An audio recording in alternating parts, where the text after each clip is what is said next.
क्या बहन कुमारी मायावती की सरकार उत्तर प्रदेश में बनने जा रही है?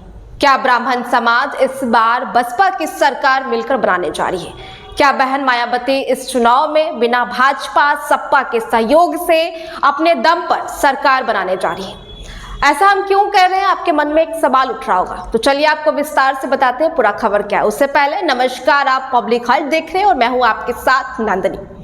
बसपा की सुप्रीमो बहन मायावती अपने जन्मदिन पर ब्राह्मण समाज को लेकर के बड़ा ऐलान कर दिया है और कहा है कि अब उनकी पार्टी में ब्राह्मणों को तवज्जो दी जाएगी, यानी कि खास तौर पर उन्हें आरक्षण दी जाएगी, उन्हें सम्मान दिया जाएगा। जिसके बाद अब इस बयान को लेकर के राजनीतिक और सामाजिक हलकों में चर्चा खूब तेज हो गई है। संत स्वामी आनंद स्वरूप ने उन्हें उनके बयान की सराहना करते हुए ब्राह्मण समाज से अपील की है, यदि मायावती कुछ अहम मुद्दों पर खुलकर सामने आई है तो समाज को उनका समर्थन भी करना चाहिए।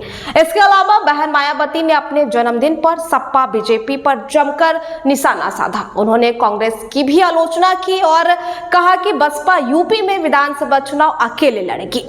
दरअसल आपको बताया कि बसपा अध्यक्ष बहन मायावती ने कहा कि अब उनकी पार्टी में ब्राह्मणों को तवज्जो दी जाएगी, यानी कि खूब मान सम्मान दिया जाएगा ब्राह्मणों को।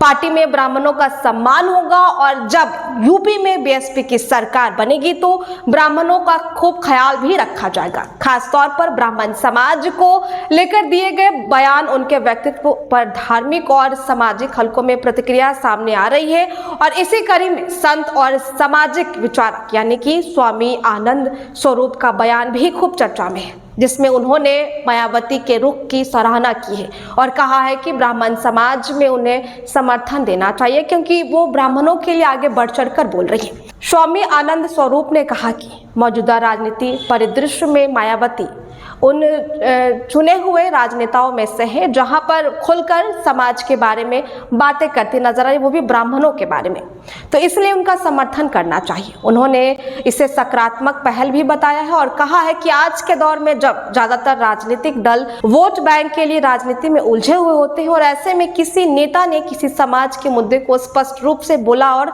दिखाया है। असल में आपको बताया कि गुरुवार को मायावती का 70वां जन्मदिन था। इस मौके पर उन्होंने बुक लॉन्च की और कई मुद्दों पर बातें की, लेकिन उनका सबसे ज्यादा फोकस ब्राह्मणों पर रहा। मायावती ने पिछले महीने यूपी में बीजेपी के ब्राह्मण विधायकों की मीटिंग का जिक्र किया और कहा कि बीजेपी ब्राह्मणों को सम्मान नहीं दे रही।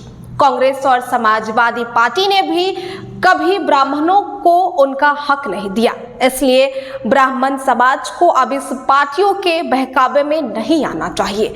आगे आपको बताया कि इससे पहले भी 2007 के विधानसभा चुनाव में बहन मायावती ने ऐसा ही नारा दिया था, जिससे बीएसपी को काफी लाभ भी पहुंचा था। उस समय उस चुनाव में बसपा का सबसे लोकप्रिय नारा था, हाथी नहीं गणेश है, ब्रह्मा विष्णु महेश है। बसपा ने दलित, पिछड़ा, अल्पसंख्यकों के साथ पहली बार ब्राह्मणों को तवज्जो देते हुए चुनाव लड़ा था और इस चुनाव में यह नारा काफी लोकप्रिय भी हुआ था और बसपा की सोशल इंजीनियरिंग की भी खूब चर्चा हुई थी। पहली बार बसपा की पूर्ण बहुमत की सरकार बनी और यूपी को भी 16 साल बाद पूर्ण बहुमत की सरकार मिली।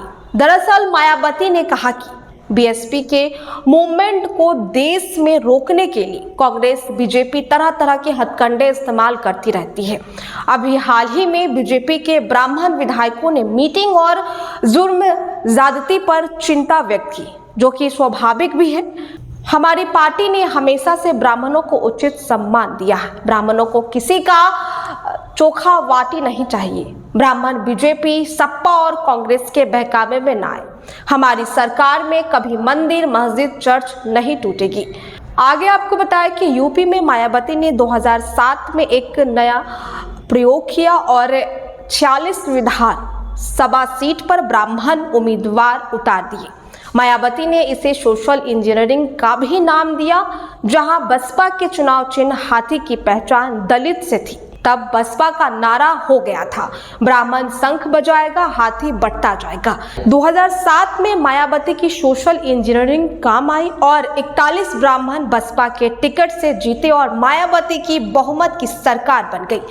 अब यही प्रयोग मायावती दोबारा करने की कोशिश में नजर आ रही है। अब देखना होगा कि उत्तर प्रदेश में 2007 के विधानसभा चुनाव में ब्राह्मणों का झुकाव मायावती की तरफ रहता है या फिर भाजपा की तरफ। तो ये देखना बेहद दिलचस्प होगा। फिलहाल इस खबर में इतना ही। आपको क्या लगता है, आप अपनी राय हमारे कमेंट बॉक्स में जरूर साझा करें। फिलहाल के लिए इतना ही, मिलते हैं आपको अगले वीडियो के साथ। बहुत बहुत शुक्रिया।